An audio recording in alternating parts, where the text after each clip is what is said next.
বলেছিলাম তো যে চিকন কারির ধামাকা কালেকশনস আসছে, আর একটার পর একটা ভিডিও কিন্তু আসতে চলেছে, মানে অলরেডি আপলোড হতে চলেছে। আজকের কালেকশনটা কেমন লাগছে তোমরাই বলো তো। বহুদিন ধরেই তোমরা বলছিলে রিমি রোজ মডেল এনো। সো তোমাদের কোয়ারি বা তোমাদের এত ডিমান্ডে কিন্তু ফাইনালি রোজ মডেল আমি রিস্টক করতে পেরেছি। বাট এবারে যে রোজ মডেলটা রিস্টক করেছি সেটা কিন্তু একদম কমন ডিজাইনে করিনি। দেখতে পাচ্ছ কতটা ভরে কাজ, আর এটার স্পেশালিটি দেখতেই পাচ্ছ। স্লিভস দেখো, মানে এইরকম মডেল আমি এর আগে তোমাদের কখনো দিইনি, ফার্স্ট টাইম।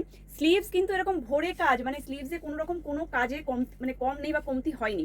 আর তার উপর এই যে ওয়ার্কগুলো দেখছো এগুলো কিন্তু প্রত্যেকটা 3D ওয়ার্ক, কোনো কিন্তু নর্মাল ওয়ার্ক নয়। আমি একদম ক্লোজলি দেখিয়ে দিচ্ছি, দেখে নাও। আমি একটা খুব সুন্দর ওয়াইন কালার পরে রয়েছি, ওয়াইনের উপরে হোয়াইট থ্রেড দিয়ে ওয়ার্ক, মানে জাস্ট ফাটাফাটি দেখতে। এই পিসেসগুলো একদম ইনস্টাগ্রাম ফেমাস পিসেস, মানে ইনস্টাগ্রামে যদি তোমরা একটু সার্চ করো এইসব পিসেস কিন্তু 1600, 1700, 1800 এর নিচে পাবে না।